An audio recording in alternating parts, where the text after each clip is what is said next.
നീണ്ട കടുത്ത സൈനിക സംഘർഷങ്ങൾക്കും ബന്ദികളുടെ ദുരിതത്തിനും ഗാസയിലെ ജനതയുടെ ദുരിതപൂർണമായ ജീവിതത്തിനും താൽക്കാലിക വിരാമം ഇട്ടുകൊണ്ട് ഇസ്രായേൽ സർക്കാർ വെടിനിർത്തൽ ബന്ദി കൈമാറ്റ കരാറിന് അന്തിമ അംഗീകാരം നൽകിയിരിക്കുന്നു.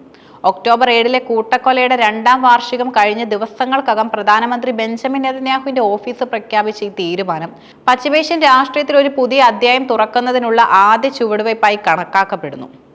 വർഷങ്ങളായി നീണ്ടുനിന്ന അനിശ്ചിതത്വങ്ങൾക്കും അന്താരാഷ്ട്ര സമ്മർദ്ദങ്ങൾക്കും ആഭ്യന്തര പ്രതിഷേധങ്ങൾക്കും ഒടുവിലാണ് ഇസ്രായേൽ പ്രധാനമന്ത്രി ഈ നിർണായകമായ തീരുമാനത്തിലെത്തിയത്.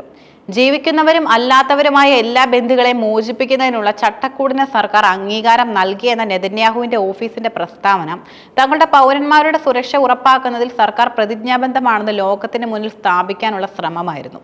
ആദ്യഘട്ടമായ തിങ്കളാഴ്ചയോടെ ജീവിച്ചിരിക്കുന്ന 20 ബന്ദികളെ മോചിപ്പിക്കാൻ ധാരണയായതോടെ ടെൽ അവീവിലെ ഹോസ്റ്റേജ് സ്ക്വയറിൽ ബന്ദികളുടെ കുടുംബാംഗങ്ങളും പൊതുജനങ്ങളും ആഹ്ലാദ പ്രകടനങ്ങൾ നടത്തി.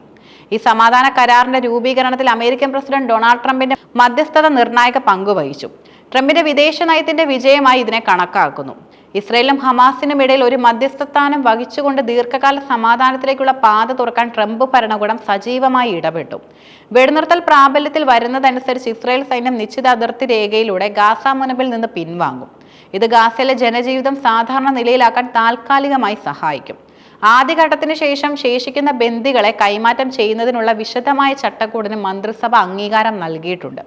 വെടിനിർത്തൽ കാലയളവിൽ ഗാസയിലേക്ക് മാനുഷിക സഹായം എത്തിക്കുന്നതിനുള്ള മാർഗങ്ങൾ തുറന്നു കൊടുക്കാനുള്ള സാധ്യതയുമുണ്ട്. ഈ കരാർ ഗാസ മുനമ്പിലെ താൽക്കാലികമായെങ്കിലും ശാന്തമായ അന്തരീക്ഷം സൃഷ്ടിക്കുകയും ഇരുപക്ഷത്തെയും കൂടുതൽ സൈനിക നടപടികളിൽ നിന്ന് പിന്തിരിപ്പിക്കുകയും ചെയ്യും. ഈ സമാധാന കരാറിന് നെതന്യാഹു സർക്കാർ അംഗീകാരം നൽകിയത് അദ്ദേഹത്തിന്റെ മന്ത്രിസഭയ്ക്കുള്ളിൽ വലിയ പൊട്ടിത്തെറികൾക്ക് വഴിയൊരുക്കി. തീവ്ര വലതുപക്ഷ പാർട്ടികളുടെ പിന്തുണയോടെ ഭരിക്കുന്ന നെതന്യാഹു തന്റെ അധികാരം നിലനിർത്താൻ ഈ എതിർപ്പുകളെ അതിജീവിച്ചേ മതിയാകും. ഇസ്രായേലിന്റെ ദേശീയ സുരക്ഷാ മന്ത്രിയും തീവ്ര വലതുപക്ഷ പാർട്ടിയായ ജൂതശക്തിയുടെ നേതാവുമായ ഇത്മാർ ബെൻ ഗ്വർ ഈ കരാറിനെ ശക്തമായി എതിർത്തു. ഹമാസിന്റെ ഭരണം അവസാനിപ്പിക്കുക എന്നതാണ് തങ്ങളുടെ മുഖ്യ ലക്ഷ്യമെന്ന് അദ്ദേഹം പ്രഖ്യാപിച്ചു.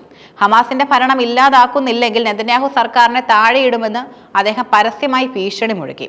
നെതന്യാഹുവിന്റെ നിലനിൽപ്പ് തന്നെ അദ്ദേഹത്തിന്റെ പിന്തുണയെ ആശ്രയിച്ചിരിക്കുന്നതിനാൽ ഈ ഭീഷണിക്ക് വലിയ രാഷ്ട്രീയ ഭാരവും ഉണ്ട്. ഭരണസഖ്യത്തിലെ വിള്ളൽ ഒഴിവാക്കാൻ നെതന്യാഹു ഒരു തന്ത്രപരമായ നീക്കം നടത്തി. കരാർ ഒരു ശരിയായ രേഖ മാത്രമാണെന്നും ഹമാസിന്റെ ഭരണം അവസാനിപ്പിക്കുക എന്ന ദീർഘകാല ലക്ഷ്യത്തിൽ മാറ്റമില്ലെന്നും അദ്ദേഹം ഉറപ്പു നൽകി. ഈ സംഭവം നെതന്യാഹു സർക്കാർ ഒരേ സമയം 2 വിരുദ്ധ ലക്ഷ്യങ്ങൾ പിന്തുടരുന്നു എന്നും വ്യക്തമാക്കുന്നു. ഒന്നാമതായി ബന്ദികളെ മോചിപ്പിക്കാനുള്ള പൊതുജനങ്ങളുടെയും അന്താരാഷ്ട്ര സമൂഹത്തിന്റെയും സമ്മർദ്ദത്തിന് വഴങ്ങുക. രണ്ടാമതായി തീവ്ര വലതുപക്ഷത്തെ തൃപ്തിപ്പെടുത്തി അധികാരം നിലനിർത്തുക. ഈ സന്തുലിതാവസ്ഥ ദീർഘകാലത്തേക്ക് നിലനിർത്താൻ അദ്ദേഹത്തിന് കഴിഞ്ഞേക്കില്ല. ഇസ്രായേലിലെ ജനങ്ങൾക്കിടയിൽ സമാധാനത്തിനായുള്ള പൊതുവായ ആഗ്രഹം ശക്തമാണ്. പ്രത്യേകിച്ച് ബന്ദികളുടെ കുടുംബങ്ങളിൽ നിന്ന് സർക്കാരിന്മേൽ ഉണ്ടായിരുന്ന സമ്മർദ്ദം വളരെ വലുതായിരുന്നു. ബന്ദികളുടെ മോചനത്തിനായി ടെൽ അവീവിലെ ഹോസ്റ്റേജ് സ്ക്വയറിലും മറ്റും നടന്ന നിരന്തരമായ പ്രതിഷേധങ്ങൾ നെതന്യാഹുവിനെ ഈ കരാറിന് അംഗീകാരം നൽകാൻ നിർബന്ധിതനാക്കി. പ്രതിരോധ സേനയുടെ മുൻ തലവന്മാരടക്കമുള്ള പ്രതിപക്ഷ നേതാക്കളും സ്വന്തം മന്ത്രിസഭയിലെ മിതവാദികളും സമാധാന കരാറിനു വേണ്ടി വാദിക്കുമ്പോൾ ബെൻഗ്വറിനെ പോലുള്ള തീവ്ര വലതുപക്ഷം സൈനിക നീക്കം തുടരുമെന്ന് ആവശ്യപ്പെടുന്നു. ഈ കടുത്ത രാഷ്ട്രീയ ഭിന്നതകൾ കരാറിന്റെ നടപ്പാക്കലിനും അതിന്റെ ഭാവിയെയും പ്രതികൂലമായി ബാധിക്കാനുള്ള സാധ്യതയുമുണ്ട്. ഈ സമാധാന കരാർ പശ്ചിമേഷ്യൻ രാഷ്ട്രീയത്തിൽ സുപ്രധാനമായ ചില പ്രത്യാഘാതങ്ങൾ സൃഷ്ടിക്കാനുള്ള സാധ്യതയുമുണ്ട്. അമേരിക്കൻ പ്രസിഡന്റ് ഡൊണാൾഡ് ട്രംപിന്റെ ഇടപെടൽ അദ്ദേഹത്തിന്റെ വിദേശ നയത്തിന്റെ വലിയ വിജയമായി വ്യാഖ്യാനിക്കപ്പെട്ടു. ഈ കരാർ ട്രംപ് ഭരണകൂടം പശ്ചിമേഷ്യയിൽ കൂടുതൽ സജീവമായ നയതന്ത്രം പിന്തുടരുമെന്നതിന്റെ സൂചനയും നൽകുന്നു. വെടിനിർത്തൽ ഗാസയിലെ മാനുഷിക പ്രതിസന്ധിക്ക് താൽക്കാലിക ആശ്വാസം നൽകുമെങ്കിലും മുനമ്പിന്റെ ദീർഘകാല ഭരണപരമായ ഭാവി ഒരു ചോദ്യചിഹ്നമായി നിലനിൽക്കുന്നു. നെതന്യാഹു ബെൻഗ്വറിന് നൽകിയ വാഗ്ദാനങ്ങൾ ഹമാസുമായുള്ള ദീർഘകാല സമാധാന ശ്രമങ്ങളെ അട്ടിമറിച്ചേക്കാം. ഹമാസിന്റെ ഭരണം അവസാനിപ്പിച്ചാൽ ഗാസയുടെ ഭരണം ആരായിരിക്കും ഏറ്റെടുക്കുക എന്നതിനെക്കുറിച്ച് വ്യക്തമായ രൂപരേഖയില്ലാതെ മുന്നോട്ട് പോകുന്നതും മേഖലയെ വീണ്ടും അനിശ്ചിതത്വത്തിലേക്ക് തള്ളിവിടും. ഈ കരാർ മേഖലയിലെ മറ്റ് അറബ് രാജ്യങ്ങളുമായുള്ള ഇസ്രായേലിന്റെ ബന്ധം മെച്ചപ്പെടുത്താനുള്ള ശ്രമങ്ങൾക്ക് വേഗത നൽകിയേക്കാം. എങ്കിലും ഇസ്രായേലിന്റെ തീവ്ര വലതുപക്ഷ നിലപാടുകൾ തുടരുന്നത് വിശാലമായ അറബ് ഇസ്രായേൽ സമാധാന നീക്കങ്ങൾക്ക് തടസ്സമാകും. ഗാസയിലെ വെടിനിർത്തൽ കരാർ 2 വർഷത്തെ സംഘർഷങ്ങൾക്ക് ശേഷം ഒരു വലിയ ആശ്വാസമാണ്. ഇത് ബന്ദികളുടെ മോചനം ഉറപ്പാക്കുകയും ഗാസയിലെ ജനങ്ങൾക്ക് താൽക്കാലികമായ ആശ്വാസം നൽകുകയും ചെയ്യുന്നു. എന്നാൽ ഇസ്രയേലിന്റെ ആഭ്യന്തര രാഷ്ട്രീയത്തിൽ നിലനിൽക്കുന്ന കടുത്ത വിഭാഗീയത, പ്രത്യേകിച്ചും ബെൻഗൂറിനെ പോലെയുള്ള തീവ്ര വലതുപക്ഷ നേതാക്കളുടെ ഭീഷണി ഈ സമാധാന കരാറിന്റെ ദീർഘകാല സ്ഥിരതയ്ക്ക് വലിയ വെല്ലുവിളിയായി തുടരുന്നു.